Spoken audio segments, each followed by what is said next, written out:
Finally, a day off work. Time to sit down and relax. But what to do? That is the question. I know. I'll play one of the many games that I own. Now, what game? There's so many to choose from, so much variety, so many ways I could be spending my time. I don't know what game.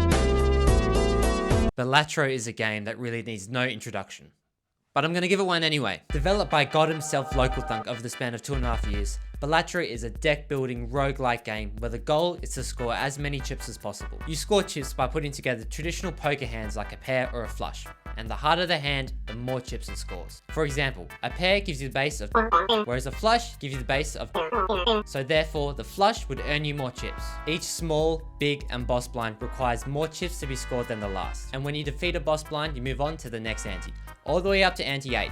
Where, when you defeat the boss blind, you have officially completed a run. What makes this game unique is that jokers, the often discarded and forgotten about cards in traditional card games, are imbued with unique abilities that affect your score. From adding a plus 40 in mult, to allowing you to go $20 in debt, to being completely fucking useless. Hell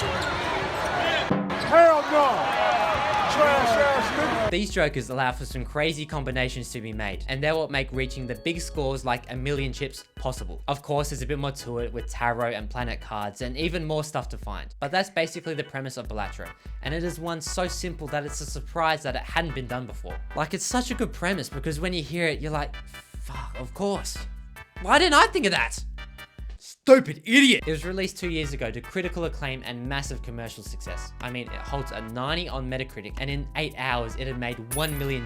So, yeah, I think people like this game. When it was released, Balatro was always this game that I'd heard things about, but one that I wasn't really interested in playing. I mean, it takes two genres I'm not a massive fan of, deck builders and roguelites, and mashes them together, so it really didn't seem like my thing. Fast forward 2 years, and I eventually caved to Alex's constant badgering and buy a Switch 2, and one of the games I bought the day I got it was Balatro. I thought, you know what? I've only heard great things about this game, and the Switch 2 seems like the perfect console to play it on. So why not give it a go? Well, give it a go I did. And I have not played a different game since.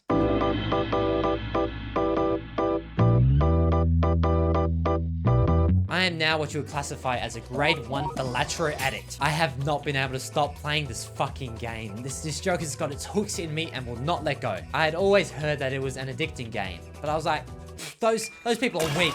Me, I'm strong-minded and strong-willed. I will not get addicted to it. Boy, how wrong I was. Remember, I don't usually like deck builders or roguelikes, so the fact that I cannot stop playing a game that is a mixture of both genres is a miracle. So, what makes Balatro so addictive? To answer this, I think I need to explain why I don't like those aforementioned genres. And before I explain why, if deck builders or roguelikes are your favorite game genre, that's cool, that's fucking sick, bro. Congrats, like seriously. Just kidding. No, that's cool. This is just why they don't work for me personally. Let's start with deck builders. Okay, editor Ronan here. I just want to clarify that when I say deck builders, I mean games like Hearthstone or Gwent. You know, classic card games, not stuff like Slay the Spire. Just wanted to clear that up. Okay, cool, back to dumbass Ronan, who knows nothing about games apparently. Fucking idiot. Now, granted, I haven't played a lot of them, and the ones I have played were fun, but they didn't get me, you know? Like, I didn't get addicted to them like I know other people have. I think this has to do with the fact that, like in any game, there eventually comes an endpoint. And in this genre, that means collecting every card available and spending hours crafting the perfect deck or hand or collection that you know is going to defeat your opponent 99% of the time. You go into any situation with confidence that you will win. And that feeling is great. But after a while, that feeling gets stale. It's boring when you know the outcome of what is going to happen. With Balatro, whenever I start a run, I have no idea what is about to happen. I don't know what jokers I'm going to get, what cards are going to be dealt to me, what boss blinds I'm going to be facing. Sure, I may have an overarching strategy that I will try to use, but I may get given a joker that makes abandoning that strategy and trying a new one more viable. Like I might get into a run thinking, okay, I'm gonna try a high card strat. But then I get dealt 2 jokers that make a flush strat so much better that I stick with that for the rest of the run. And the fact that there are 150 jokers means so many unique combinations can be made. This much, okay? I can't be fucked memorizing this number. This much. You're always discovering new combinations of jokers, learning what jokers work best with other jokers, how to arrange them in the proper order, and what jokers to completely ignore. Nothing beats the feeling of experimenting with new jokers, discovering that it works, and watching that score run up and those flames kick in. It is truly a beautiful feeling. And this feeling lasts forever apparently. I still have not gotten tired or bored playing Balatro. I don't get this feeling of randomness, experimentation, or discovery in normal deck builders. And it's a big reason why Balatro works so well for me compared to other games in this genre. And when it comes to roguelikes, I have enjoyed games of this genre in the past, like with deck builders. But again, they haven't really gotten me, which is really surprising. This genre has all the ingredients to be my favorite. The randomness that makes every run unique, the exploration, the experimentation, like it's all there. Why don't I absolutely adore this genre? That's a question that probably deserves its own video, but I think it comes down to how much time it takes to complete a run. By the time you build up the game, get into the groove of a run, die a bunch of times, get real mad, upgrade your shit and defeat the final boss, it's been a couple of hours. And unfortunately, I don't have that kind of time to essentially keep banging my head against the wall until I eventually win. With Balatro, it's so quick to jump into. You literally press a button and boom, you're in straight away and playing. Each run is so easy to jump into because you don't need time to warm up or scavenge for items or upgrade stuff. You just play the game and see where this run takes you. And when you fail to beat a score, it's really not a big deal because with a press of a button, you're back straight away. I feel like in other roguelikes, when I die, I get really pissed off because I know how much time and effort it took me to get there. And what? You're telling me I have to do that all over again? Get fucked, Gungeon. With Balatro, when I die, it's the literal definition of ball up top. I'm like, damn. Okay, well, let's go again. Ball up top. Of course I care about the run.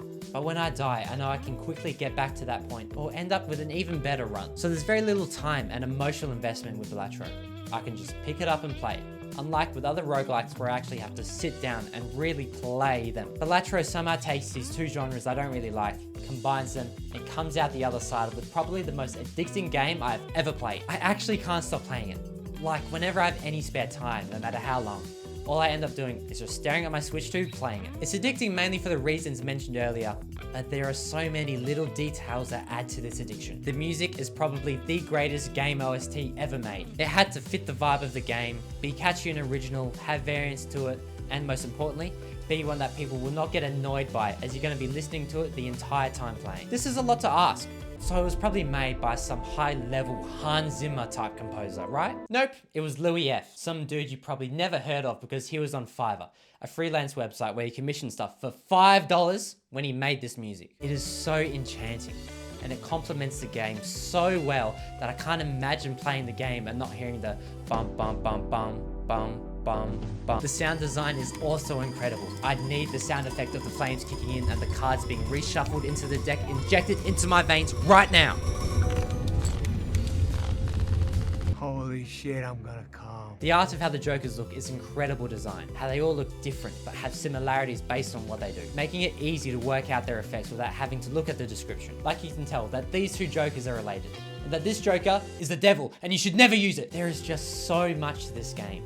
I mean, I've been playing it non-stop and I know there is still stuff for me to discover and figure out. I mean, I haven't even tried out all the decks yet, and I haven't even touched the challenge section. Hell, I still need to unlock all the Jokers. The sheer amount of content you get for 21 Australian dollars is actually insane.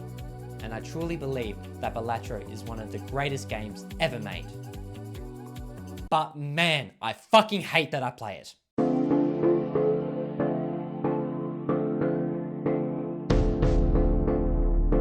So you're probably wondering why, if I think Balatro is one of the greatest games ever made, why do I hate playing it?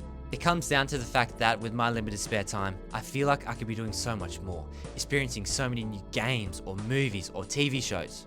But instead, I'm sitting down playing this fucking card game. I wish I was doing something else with my free time, but no, I have to sit down and play this game every chance I get. It makes me feel like shit and feel like I'm wasting my time.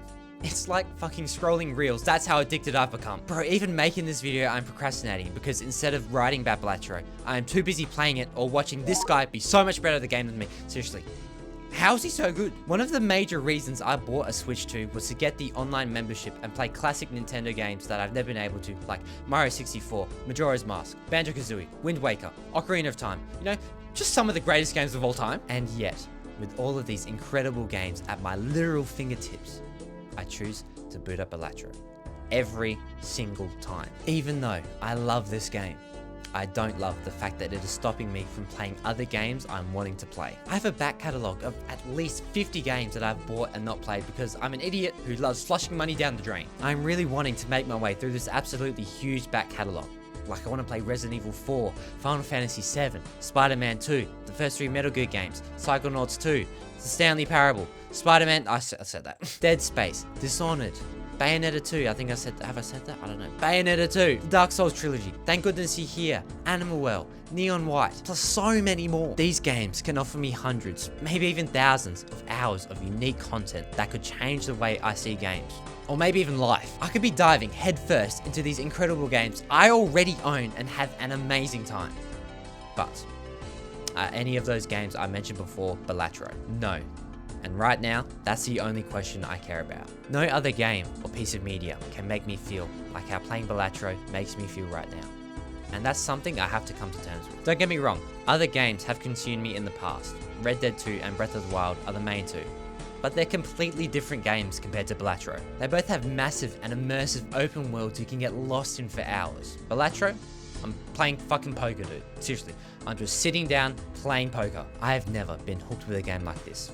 And I guess I have to come to terms with the fact that just because there's no story, or cutscenes, or characters to root for, or enemies to fight, or loot to loot, or worlds to explore, doesn't mean I'm wasting my time. Balatro isn't worse than Red Dead 2 just because it's a different type of game. Just like how the Lego movie isn't worse than Schindler's List just because it's a different type of movie. Maybe I just need to strike the right balance between Balatro time and other media consumption time. Maybe I play Balatro for like 30 minutes, and then for the rest of my free time, I play something else. No, that definitely wouldn't work, because those 30 minutes would turn into 2 hours, and now I'm right back where I started. I don't know if there's a solution to this Balatro addiction. And maybe that's okay. Like I said, just because Balatro is a different type of game than the ones I usually play, doesn't mean I should feel bad playing it. At the end of the day, even if it's the only game I play, I'm still having fun. And isn't that the whole point of playing games? Right now, whenever I sit down to relax, I feel like I'm holding 2 different flavors of ice cream trying to decide what one to eat. In one hand, I've got the rainbow bubblegum flavor explosion of color, taste and fun that is Balatro that I've had before. In the other hand, I have the sophisticated, subdued texture of the dark chocolate flavor that is the more traditional games I could be playing for the very first time. Sure, the dark chocolate ice cream could offer me a new experience that could become my favorite and change my outlook on life. But that rainbow bubblegum ice cream tastes good, dude. It tastes real good. And I know I may eventually get sick of it and never eat it again. But today is not that day. Give me some of that rainbow bubblegum ice cream right now and don't make me feel bad about it.